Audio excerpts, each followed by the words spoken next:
Bueno, vamos a empezar. Los que vayan llegando, pues ya. Ok, ¿se acuerdan que estábamos viendo esto de la territorialidad? Bueno, nada más para como darle seguimiento a lo que vimos el jueves.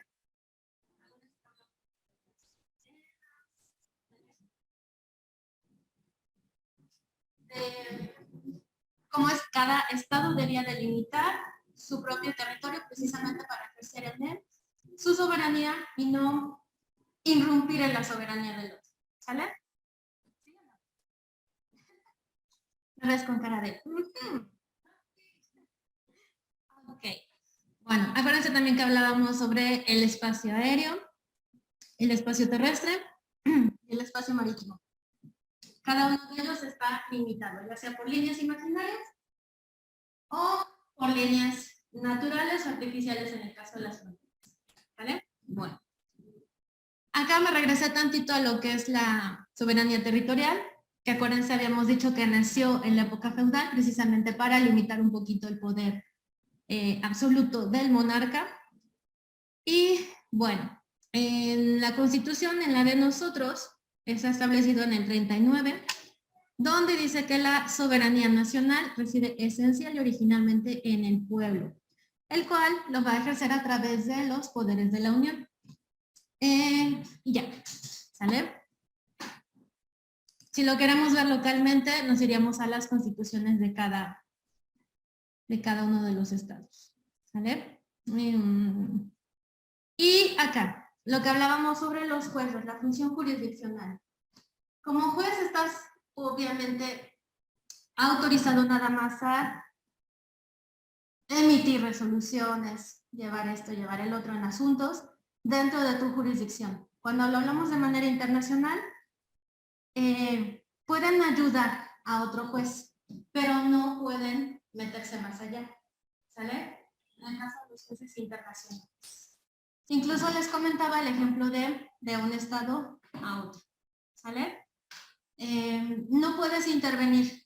¿Por qué? Porque estarías violentando la jurisdicción del otro, ¿sale? Y hablábamos de fronteras. Cada estado va a determinar su jurisdicción territorial estableciendo linderos o límites que van a separar a un estado del de sus vecinos. Nosotros, por ejemplo, compartimos el espacio, por así decirlo, con Veracruz. Así, Veracruz, está creo que también Oaxaca, abajo está Guerrero, y no me acuerdo cuáles son nuestros vecinos, ¿sale? Pero estamos bien delimitados, se supone, ¿no? ¿Qué más? ¿Qué más? Las fronteras. Hablábamos de fronteras naturales y fronteras artificiales. Las naturales son aquellas que obviamente la naturaleza como que solita proporciona, ¿no? Los ríos, algunas montañas, volcanes, ¿sale? Y las artificiales, las que el hombre se empeña en construir.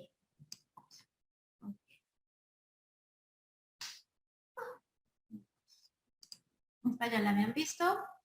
Era la frontera entre México y Belice, que es hacia el sur, y la frontera de México con Estados Unidos, que es hacia el norte. Son los pasos fronterizos que les llaman, ¿no? Habíamos comentado que el paso fronterizo más, o les diré más concurrido todos los días es el de Estados Unidos con México. ¿Vale? Millones de personas pasan y regresan por él. Muchas personas que viven en Tijuana trabajan en Estados Unidos, ¿sale?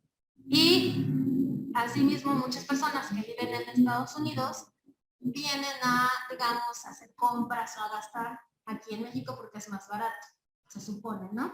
¿Y cómo? ¿Cómo que? ¿Cómo es esto de que están en Tijuana? Tienen permisos. Su residencia es México, Tijuana, México. Pero su lugar de trabajo es Estados Unidos. Obvio, no se van hasta Chicago, sino en El Paso, como tal, en las ciudades fronterizas también. Sí, sí, sí. O igual hay quien vive, por ejemplo, en Tijuana y trabaja en San Francisco y se chuta el camino todos los días, porque es más barato México, la frontera. Obvio, no todas las fronteras, ¿eh? Por ejemplo, estados como, ¿qué les gusta? Chihuahua es muy caro para nosotros, pero para los estadounidenses es más barato, ¿sí? De hecho, si ustedes se ponen a indagar por ahí, hay mucho estadounidense que decide venir a vivir a México porque es más barato. Para ellos es más barato y para nosotros. Por ejemplo, ciudades como, ¿qué les gusta? ¿Guanajuato? Ciudades. Bueno, sí, ciudades, estados como lo que es Guanajuato, las que están del centro para arriba, dirían.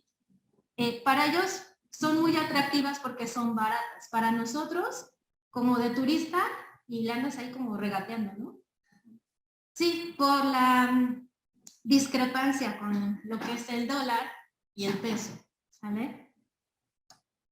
Pero sí, muchas personas lo cruzan diariamente para ir a trabajar. Yo desayuno aproximadamente con $2 al día. No. Y acá para mí, imagínate, tienes una. ¿No te acuerdas que hace muchos años la hija de Peña Nieto dijo que ¿con cuánto? ¿Con 20 pesos? Sí. ¿Con 50 pesos? Algo así. Me alcanzaba para desayunar a todo el mexicano. A ella le alcanzaba para su cafecito, ¿no? Digo. Bueno, la comida por ahí de las tortas.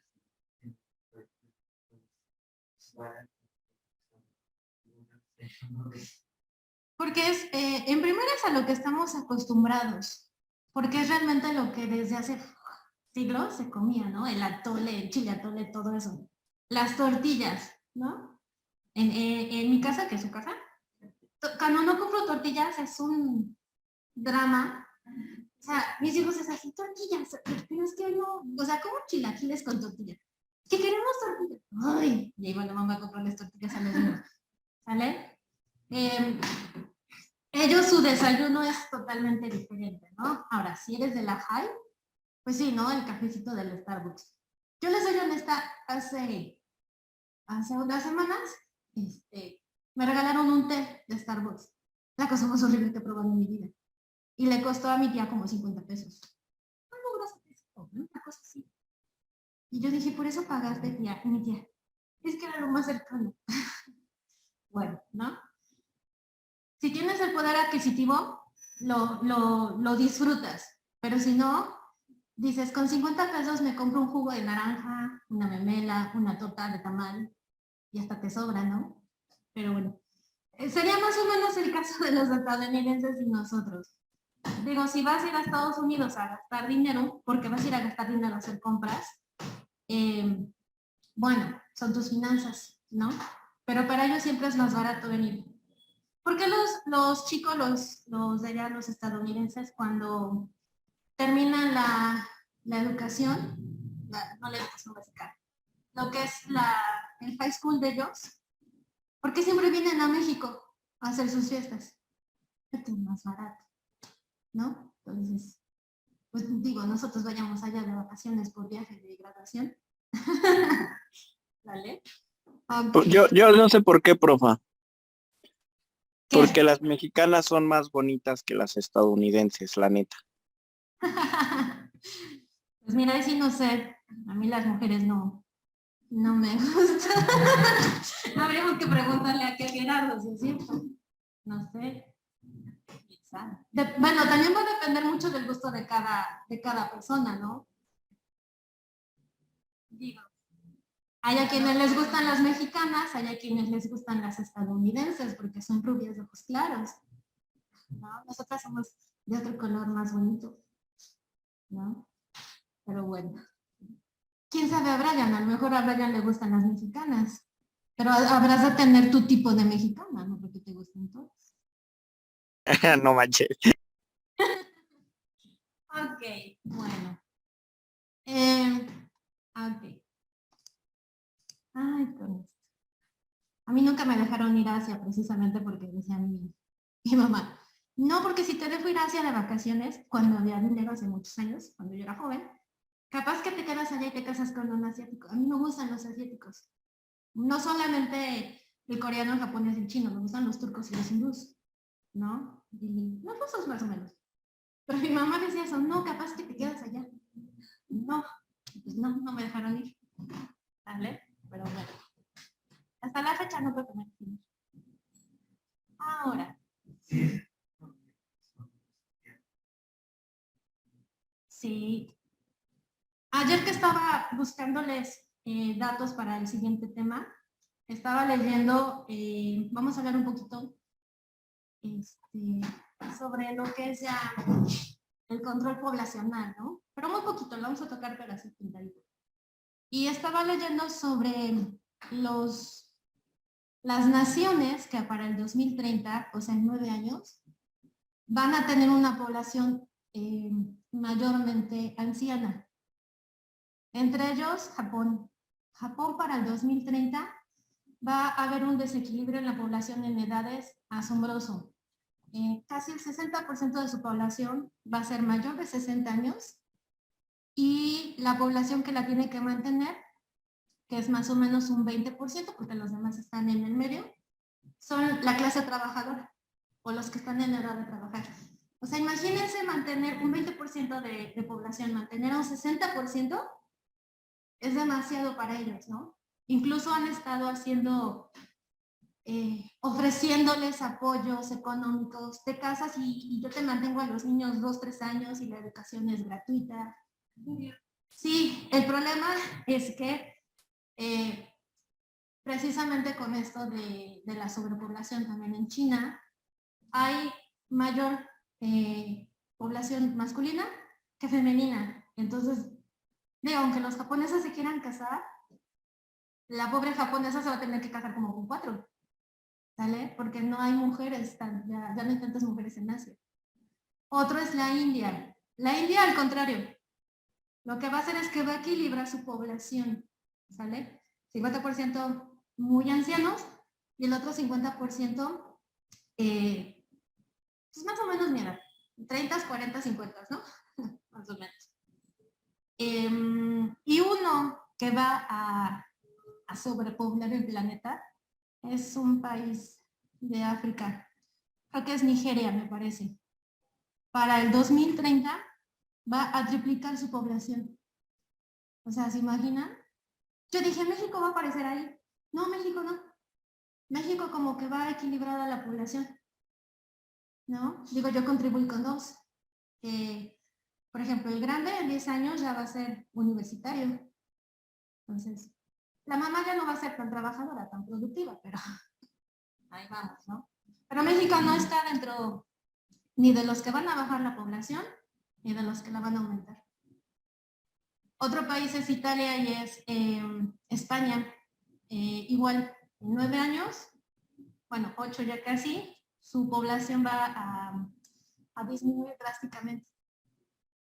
Casi no hay jóvenes. Si están vendiendo las casas de una población donde no hay gente, te las venden a €1, pero tú te tienes que hacer cargo de los gastos. Igual están de nuevo ofreciendo, hace muchos años, ya les había comentado, en España se utilizaba lo del cheque bebé. Una pareja recién casada, lo que el gobierno le ofrecía era darles un cheque mensualmente para cubrir todas las necesidades del bebé, todo. O sea, tú nada más te encargabas de ir cobrarlo, comprarle las cosas al bebé y ya. ¿Vale? Era bastante bueno. Dijo, un bebé es muy caro. Entonces, cuando vino un poquito el declive de su economía, se quitó, ¿sale? Le dieron preferencia al seguro por desempleo. El gobierno te mantiene 1 año allá. Porque si al año te dice, ya, ponte a trabajar. Pero ese cheque bebé era bastante motivador para las parejas. ¿No? Digo, ¿cuánto te gastas en un bebé? ¿No? Luego te avientas 2. Imagínense, ¿sale? precisamente por lo que es la economía que está tan cerrada en muchos países del mundo, las parejas están optando por no tener hijos, tener perros, gatos, ratones, lo que ustedes quieran, pero ya no hay casi bebés o niños. Hace muchos años en Europa, era muy raro ver niños. Y les hablo hace ya más o menos 20 años. ¿Saben? Entonces, imagínense, cada vez la brecha generacional, por así decirlo, se hace más y más grande. Y entonces tienes una población muy vieja, una población que recién va a entrar a lo que es el sector laboral, y una generación que apenas se están haciendo. Entonces, tienes muchos años entre ellos. ¿Sí? Por eso también se da la sobreexplotación laboral, por ejemplo, en Japón. Por la economía. Pero es algo chistoso, ¿no? O sea, yo siempre escucho, es que ya nadie quiere hijos. Yo tengo bastantes conocidos que, digo, por razones naturales o como ustedes quieren, razones biológicas, no pueden y llevan, de una conocida que lleva 15 años luchando por un bebé. Sí, o sea, ya dijo, este es mi último año porque ya cumple 40. Y yo le dije, ¿por qué no adoptas? Y me dice, bueno, si este año no quedo embarazada, adopto 2. Le dije, no, uno nada más. Primero uno y luego el otro. ¿Sale? Pero hay muchas personas que están con que bebé y el bebé quiere un bebé y se pasan años teniendo tratamientos, ¿no? Son carísimos los tratamientos, pero bueno. Y sí, lo que dices, Gerardo, ya no quieren. Hay otros que sí, ¿no? Digamos que hay un, más o menos, ¿no? Por ejemplo, ustedes dos, ¿quieres hijos? ¿Quieres tener hijos algún día? Sí. Tú sí, ella no. Pero aquí es 50-50. Yo sí quise, ¿no? Sus compañeros en línea, quién sabe si quieran o no tener hijos, ¿no? Ahí te vas dando cuenta de cómo va a ser el futuro. O va a haber sobrepoblación o no va a haber sobrepoblación y entonces aquí ya tus hijos te va a tocar trabajar el doble de lo que a ella le va a tocar trabajar, ¿no? Así va a ser. Ok. Bueno, me salí mucho del tema. Pues no tiene que ver. ¿Sale? ¿Por qué tiene que ver lo del control poblacional cuando estamos hablando del territorio? ¿Se han fijado que, por ejemplo, Puebla era un estado, sobre todo la ciudad, que estaba perfectamente trazada? No te perdías, todo era casi como, ¿no? Bien, no sé, todas las callecitas bien trazadas. De unos que les gusta 30 años a la fecha, crece, crece y crece y crece, ¿no? Tanto ha crecido que en lo que es las afueras de la ciudad hay millones de fraccionamientos y mucho edificio. ¿Sale? Ahora vamos a estar como los chinos, vamos a vivir apilados, ¿no? Si seguimos creciendo, pero bueno. ¿Qué pasa? Entre más población tengas, necesitas más territorio. Porque, ok, puedes crecer hacia arriba, pero va a llegar un momento en que ya no te alcanza. ¿Vale? El mismo peso del edificio va a decir ya. Un ejemplo claro es China. Ellos no se, digo, bueno, el territorio que tiene China es grandísimo, yo creo que por eso son tantos también. Pero ellos, ¿qué es lo que han hecho? En lugar de invadir las fronteras u otros lugares que están cerca de ellos, que es Rusia, y hacia abajo otro que está Corea, y de este lado no me acuerdo quién está, viven apilados. Y no solo eso, sobre puentes que están en desuso o que no son tan transitados, van construyendo sus pequeños pueblos. A ver, ustedes lo pueden googlear así. China, ciudades sobre puentes, y les van a aparecer como bueno. Y tienes como 100 personas que viven ahí. O sea, imagínense el pobre puente lo que aguanta. Y yo no podría estar ahí. Entonces, ¿qué es lo que pasa? Va a llegar un momento en que vamos a hacer tantos que vamos a tener que crecer hacia algún lado, ¿no? Y entonces, ¿qué va a pasar? Nuestras fronteras van a empezar a desaparecer. O le vas a decir al vecino, hello, y él te va a decir, hola, casi, casi, ¿vale? Entonces también hay que tener un control poblacional. Había un, ¿qué les gusta? No era filósofo. Era muy amigo de Adam Smith, nunca me acuerdo su nombre, no me acuerdo si era David Ricardo o el otro, el que se llama Benjamín. Nunca me acuerdo del nombre. Yo creo que era mala persona para eso, no me acuerdo. Él decía, por ahí de 1700 y cacho, la Revolución Industrial, que se debía ya de tener un control con la población. Y entonces él planteaba unos supuestos, creo que ya se los había comentado. Métodos anticonceptivos, ¿sale? O sea, le enseñas cómo ponérselos, cómo usarlos para que no haya tantos bebés. El otro era algo natural, que son las enfermedades, que por ejemplo ahorita el COVID es, digamos, ha mermado a la población de manera natural porque es una enfermedad, ¿sale? Digamos que liberó un poquito el planeta de tanta gente. Y la otra es la guerra. No hay nada mejor para exterminar a las personas que una guerra. Con una bomba matas a media ciudad, ¿no? Entonces, él, imagínense, en 1700 y cacho, ya planteaba esos supuestos para un control poblacional, ¿no? Pero pues... Bueno, esta gente, como está así, que no quiere tener hijos, por eso difícilmente se va a poder. Ajá, el problema viene para las futuras generaciones que tienen que mantener a esos que no tienen hijos.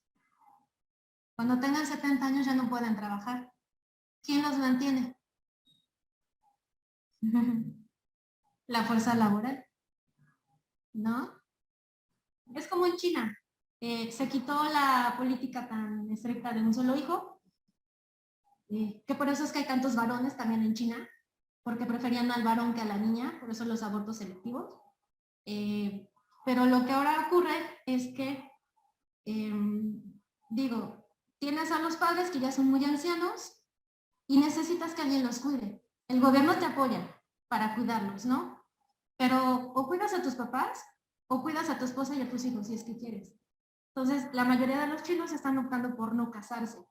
¿Por qué? Ellos tienen mucho el respeto hacia los padres y es de, híjole, no, es que si me caso o estoy con mi mujer o estoy con mis papás, no, pues mejor con mis papás. Y entonces ese muchacho, ese hijo todo agradecido, todo dadivoso, se queda con los papás hasta que mueren y cuando ya mueren, él ya es muy grande para formar una familia. Y entonces, sí, lo que está ocurriendo es que no hay quien trabaje, ya no hay quien produzca dinero, ¿sale? Ese es el problema, ¿no?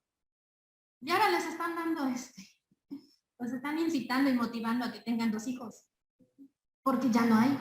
Pero no es precisamente porque nos vamos a quedar sin población, es más bien porque ¿quién va a trabajar en 30 años?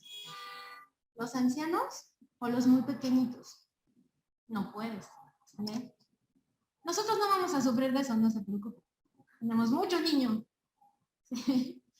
Digo, mucho niño que en unos 20 años va a ser la fuerza laboral que nos va a mantener, bueno, a mí, a ustedes todavía no, porque ustedes van a estar en edad de trabajar, pero a mí en unos 20 años sí ya me tienen que mantener, ¿no? Sí. Por eso tuve 2. Ok, pero bueno. Entonces, eso se vuelve, la sobrepoblación se vuelve un problema precisamente para los territorios, para los límites, ¿no? Imagínense con sobrepoblación, ¿qué es lo que va a pasar?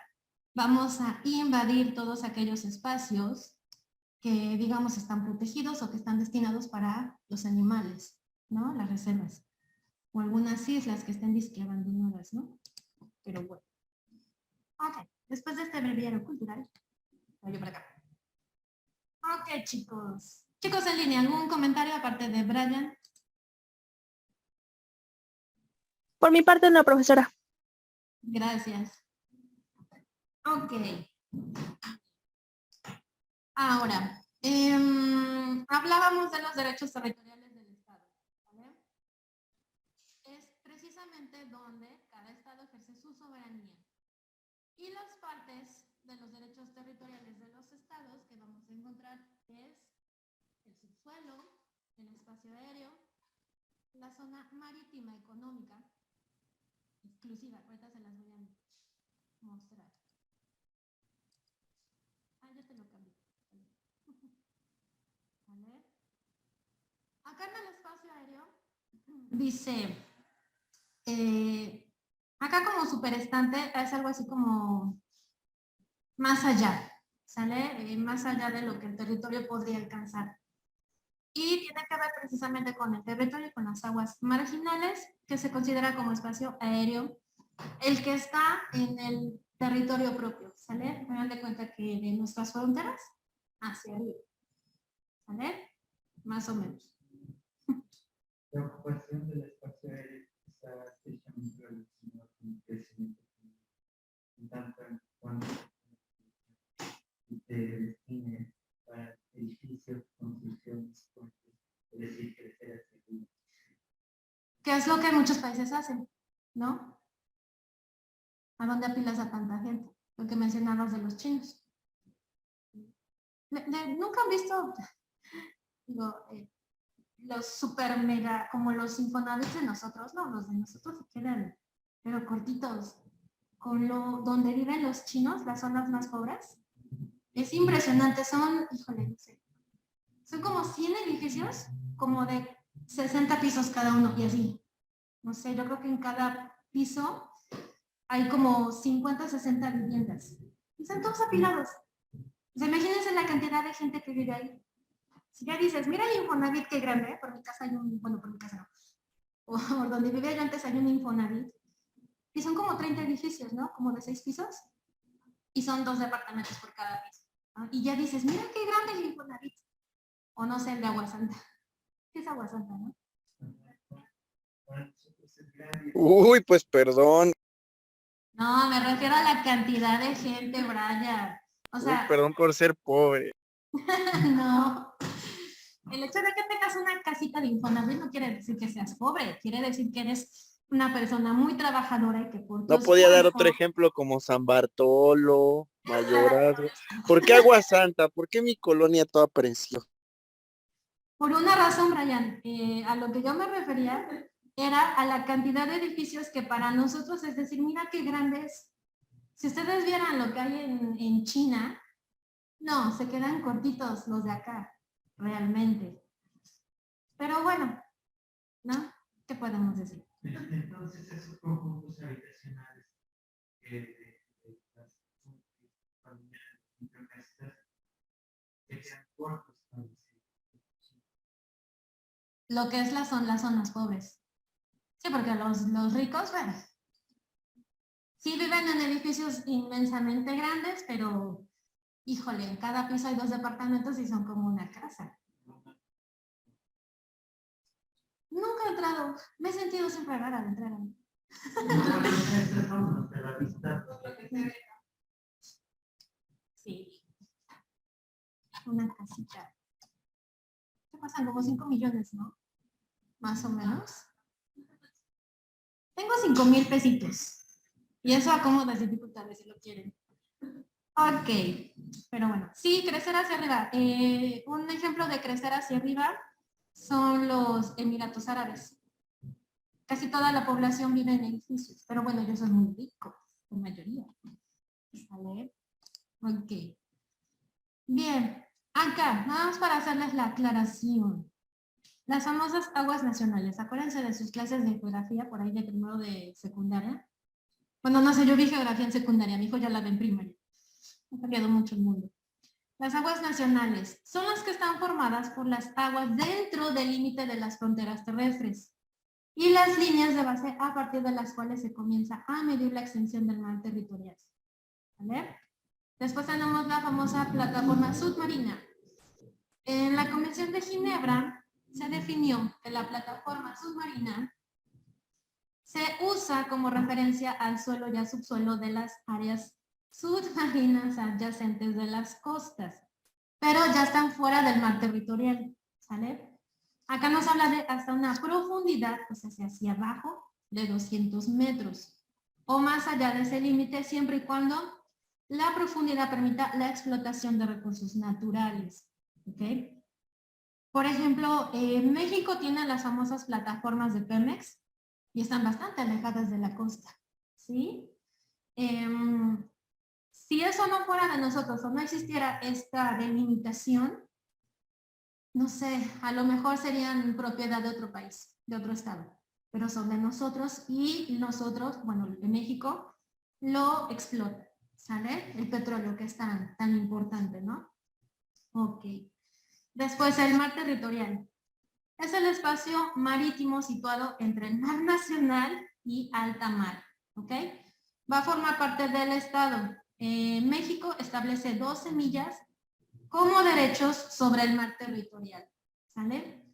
12 millas. Encima no estoy, también son náuticas. Tengo la pregunta de niño. Dime. ¿Qué pasa si alguien construye en aguas internacionales? ¿Qué vas a construir? Supongo que alguien rico se pone la idea de ir a una plataforma para ¿A quién le pertenece? Si son aguas internacionales. ¿A quién la dirige? Si no tiene, si es agua internacional y obviamente no le pertenece ni a un estado ni al otro, quedan como, tendríamos que checar más bien los convenios que hay, ¿sale? Para saber si la propiedad es de quien le erige ahí la casita, la plataforma, lo que tú quieras. A lo mejor ya no hay una isla y llega y se mete. Si la isla no es de nadie, la puede utilizar siempre y cuando no destruya el ecosistema. ¿Sale? Si no destruyes el ecosistema y te quieres llegar y poner ahí, pues bueno. No le digas a los paracaidistas. Ándale. Pero bueno, acá estás hablando con los paracaidistas de que están invadiendo una propiedad, te están despojando de algo que es tuyo. En este caso, si es una isla en aguas internacionales y nadie le ha reclamado para sí, un millonario la puede reclamar, la puede comprar incluso. Tendrías que hacerlo, por ejemplo, con algún organismo internacional. ¿Sale? ¿Por qué con algún organismo internacional? Tienes que ver de dónde está ubicado. ¿Sale? A lo mejor está en México y entonces hablarías con México y México te diría, bueno, yo no lo voy a checar, pero lo puede hacer la Corte Internacional. ¿Sale? O Estados Unidos. Estados Unidos te va a decir, están aguas internacionales, pero se pasa un poquito de mi territorio, entonces la verdad, ¿sale? Entonces tienes que checar, tendrías que checar lo que son todos los tratados internacionales y lo relacionado a, híjole, no sé, la propiedad de alguna isla en aguas internacionales. ¿Sabes qué es lo que pasa? Que nunca nadie lo ha hecho. Por muy millonario que seas, construir una plataforma y construir una casa en el medio de la nada, híjole, yo creo que se ha de salir bastante caro. ¿No? Porque estás hablando, ¿qué profundidad hay en aguas internacionales? Muchísima, ¿no? Entonces, para fijarla, ¿no? Por ejemplo, las plataformas de Pemex están fijas. Y desde kilómetros, Sí, por una razón, el mismo oleaje te va a golpear, pero con ganas. Ahora, el agua salada se lo va a carcomiendo. Piensa en el ejemplo de Venecia, la isla, no la ciudad, la isla de Venecia. Es una isla, pero con tanto peso se ha ido moviendo a lo largo de los años. Ustedes pueden visitar Venecia ahorita, hoy, no sé, 30 de noviembre del 2021. La pueden recorrer y se acuerdan de algunas calles. Y si regresan el próximo año exactamente el mismo día, se van a dar cuenta que ya no es la misma... ¿Qué les está? La misma distancia. No, se mueve lentamente, pero sí lo hace. Entonces, a lo mejor lo que tú ubiques, o sea, una tienda, ya no va a estar en ese lugar. Se va a ir moviendo, moviendo, moviendo. Se mueve la isla, literal. El mismo oleaje la va empujando. Y con el peso, ustedes saben que ellos están sobre pilares de madera. Entonces, se van con el mismo lecho marino, se van moviendo. Sí. Y se está hundiendo. Además, entonces, con todo el dinero que tiene Italia, no ha podido, o no lo va a poder rescatar. A lo mejor a tus hijos, cuando sean grandes que quieran ir, ya van a encontrar nada más los techos. No la pueden rescatar. Sería invertirle muchísimo dinero a levantarla.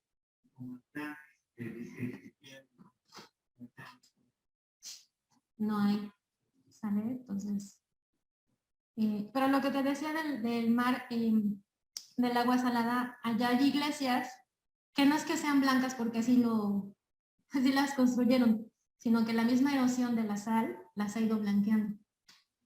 ¿Vale? La famosa laguna. La laguna. Pero bueno, entonces imagínate, si eso pasa con una ciudad que estaba bien planeada, a ver si llegas y te pones en el medio de la nada, te compras en aguas internacionales entre México y Estados Unidos y despiertas en Europa. ¿Sale? Pero bueno. Ok, y les decía, la zona marítima económica exclusiva está situada fuera del mar territorial, 200 millas náuticas, ¿sale? Que se acuerdan que les había dicho que 200 millas náuticas es algo así como 370 kilómetros. Ok, acá hay una imagen. Ok, no sé si, yo la veo borrosa. Ok, los chicos en línea, ¿la ven bien? Sí, claro que sí. No, sí, en serio, yo la vi borrosa, pero mejor yo no veo bien. No, se ve igual. Ok. Obviamente lo de amarillo es el territorio continental, o sea, donde estamos ahorita parados, ¿ok? El territorio insular es lo que tienen ya del lado de Baja California, lo que está de rojo, ¿sale? Son las islas. El mar territorial es lo que está pegadito a las costas, que se acuerdan que nos hablaba de 12 millas, ¿sí? Y la zona económica exclusiva es lo que está con color turquesa. Si se fijan, es un espacio, o más bien, bastante territorio, ¿sale? ¿Qué podemos explotar? Pesca, turismo, buceo, ¿vale? Y las islas. Ahí está la isla de Guadalupe, otra isla por ahí de, ¿sabes? Las islas Marías que tú mencionabas. Y las islas libres, donde son francesas, que al parecer parece que están en... La isla de la Pasión está, a ver si me alcanzas aquí, está, ¿dónde está Guerrero? Acá, está como por acá. Ajá. De Guerrero así derechito hacia abajo está. Todavía La alcanzamos a recuperar, ¿sale? Las de Revillagigedo o archipiélago de Revillagigedo. Acá hay un arrecife, la isla de Cozumel, ¿sale? Y digo, son poquitas. México tiene, híjole, como 100 islas. Islas, cayos, islotes, todo lo que ustedes quieran, ¿sale? Por eso es que se estableció esta zona económica exclusiva para que no hubiera conflicto de propiedad con otros estados.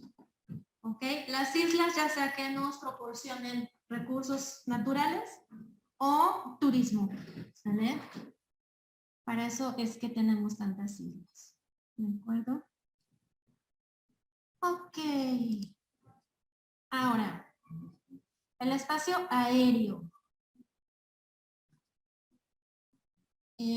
Acá, por ahí de 1944, en Chicago, se llevó a cabo una conferencia sobre aviación civil internacional, ¿sale? Civil.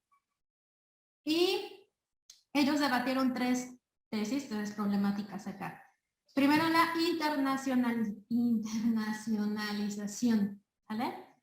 ¿Qué es lo que ellos querían? Poner todos los problemas de la aviación civil bajo una misma autoridad internacional Después está la libertad absoluta para todos, que hablaba sobre la libre concurrencia. Y la tesis inglesa, por ahí se metieron como siempre, que contenía una reglamentación de control y creación de un organismo internacional que vigilara la aplicación de esta conferencia, de esta convención, ¿sale? Todo esto era para regular todo lo que era la aviación, ¿sale? Acá les digo, o más bien les recuerdo, es aviación civil, ¿ok? Después hubo otra convención, ya saben que en las primeras nunca se ponen de acuerdo, siempre hay quien dice a mí no me pareció, y entonces hay una, más bien se crea una organización interna de naturaleza técnica consultiva que funcionaría de tal manera. Se lleva a cabo un acuerdo o un convenio de transporte internacional que proporcionaba 5 libertades. La primera de ellas era el privilegio de volar a través del territorio de un estado, como lo hacemos nosotros. No sé si alguno de ustedes ha viajado en avión de Puebla a, ándale, a Monterrey. Llegas, compras tu boleto, o bueno, lo compras antes. ¿Con qué te identificas? ¿Con el INE o con pasaporte? Si no tienes pasaporte, con el puro INE, ¿sale? Y viajas libremente por el territorio. Obvio, para ir a Estados Unidos necesitas tanto la visa como el pasaporte. Para ir a otros lugares más lejanos, a lo mejor nada más el puro pasaporte, ¿sale? Pero para dentro del mismo territorio, dices, quiero viajar a Monterrey. No me quiero chutar las 8 horas que son de carretera, me aviento 12 en avión, ¿no? Tardas más en llegar al aeropuerto, en registrar el equipaje, en lo que te subes, que en lo que vuelas, ¿no? Pero bueno. Tercero, el privilegio de descargar pasajeros, correos y efectos tomados en el territorio de la nacionalidad de las aeronaves. ¿Okay? Luego, tomar correo, pasajeros y mercancías con destino al territorio nacional de la aeronave. Es como llevar y traer, ¿sale? Siempre y cuando sean cosas nacionales o pertenezcan a la bandera que está pintada en la aeronave, ¿sale? Okay. Luego, el derecho de tomar pasajeros, carga y correo destinado al territorio de cualquiera de las partes de ese convenio. Igual, descargar correo, carga y pasaje proveniente de otras partes contratantes, ¿sí? Véanlo como un simple permiso para que de un territorio a otro se puedan, digamos, intercambiar correo, mercancías, ¿sale? Sin importar de dónde viene la aeronave, pero debe de tener ese permiso, ¿ok? En Estados Unidos, una aeronave en el espacio aéreo y discuten su territorio, tiene identificación de las torres y de los aéreos lo va con Porque estás invadiendo. el espacio aéreo. Sí. Obvio, quien lo, aquí sutilmente Gerardo dice que lo baja. Quien lo baja violentamente no es otra aeronave civil, es una aeronave militar. ¿Sale? Porque entre civiles no se meten. ¿Quién va a defender el espacio aéreo? La fuerza militar, la fuerza aérea militar. ¿Sale?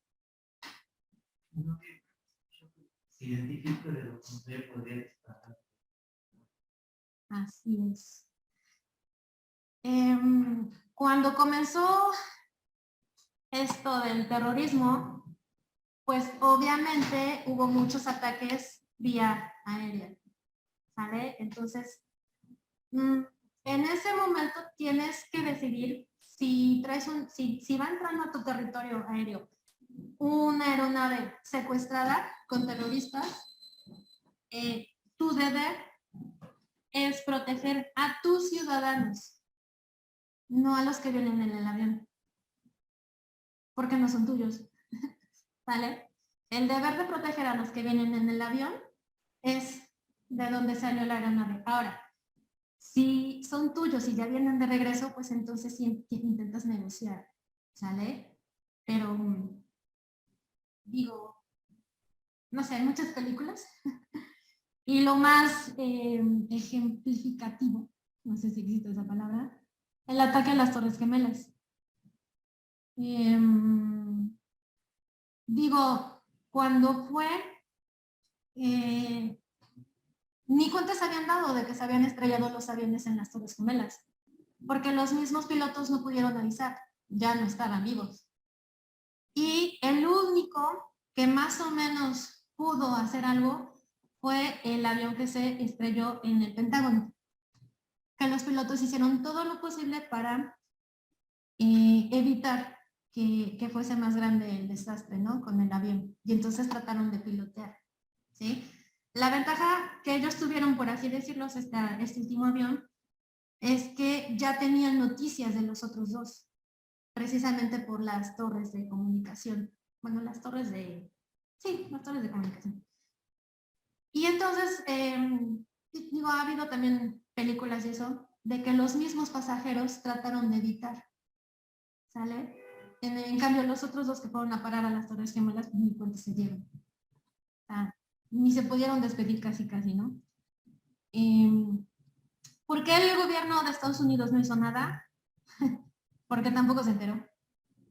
O sea, cuando Bush, digo, hay una imagen muy significativa de ese día. Bush, en el momento de los ataques, está en una escuela, en un kindergarten, y está leyéndoles un cuento a los niños. No sabía de los ataques terroristas, por eso no pudieron hacer nada. ¿Vale?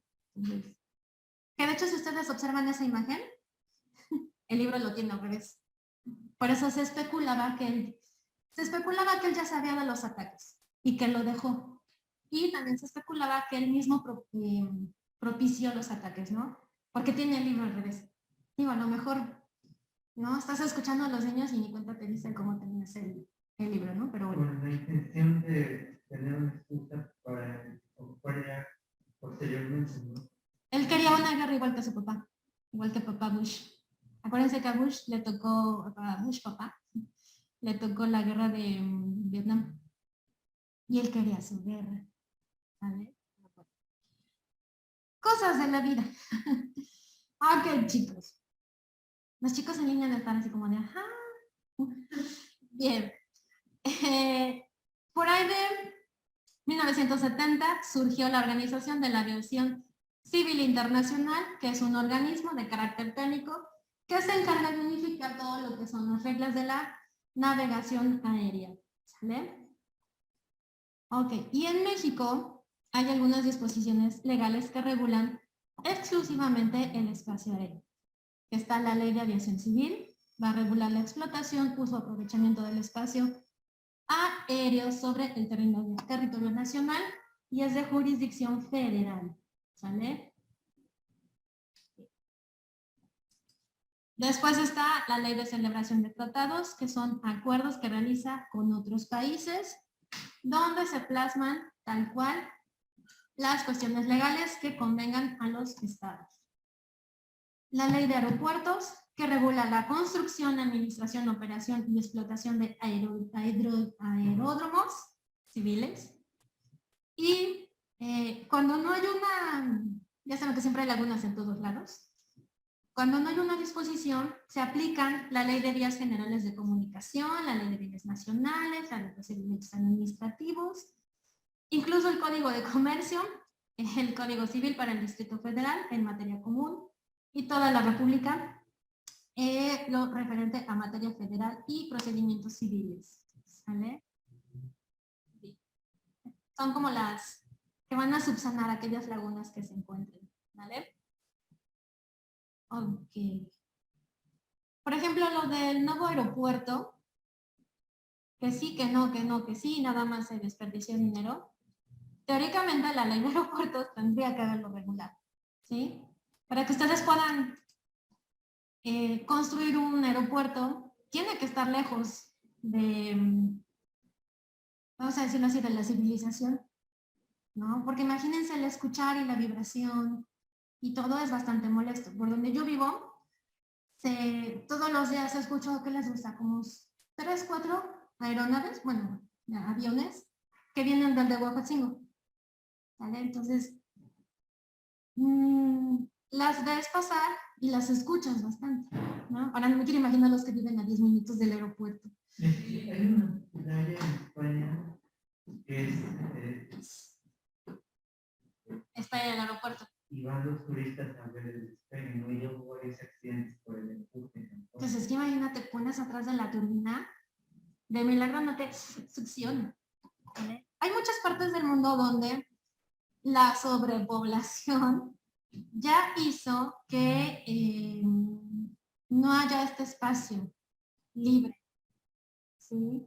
Hay otras playas del mundo donde, híjole, estás ahí tomando sol y nomás es como pasar el avión encima de ti. Pero literal lo ves, ¿no? Sí. Y es un peligro, tanto para el aeronave como para los que están ahí. ¿Vale? Ok, chicos, ya no me da tiempo lo del putipus y de pis. ¿Pero vieron el video? El kilométrico video que les puse. Ok. Bueno. Con este empezamos la clase del jueves y le damos fin a este tema. ¿Sale? Ok, ¿alguna duda, comentario, reclamo, sugerencia?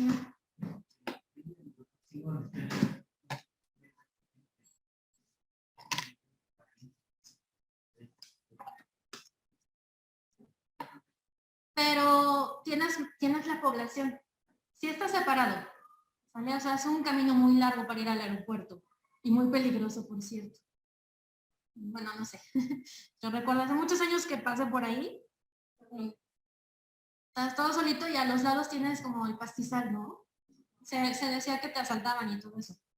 A lo mejor no es tanto que tengas, digo, no es tanto que entres al aeropuerto y para ti te presionamiento.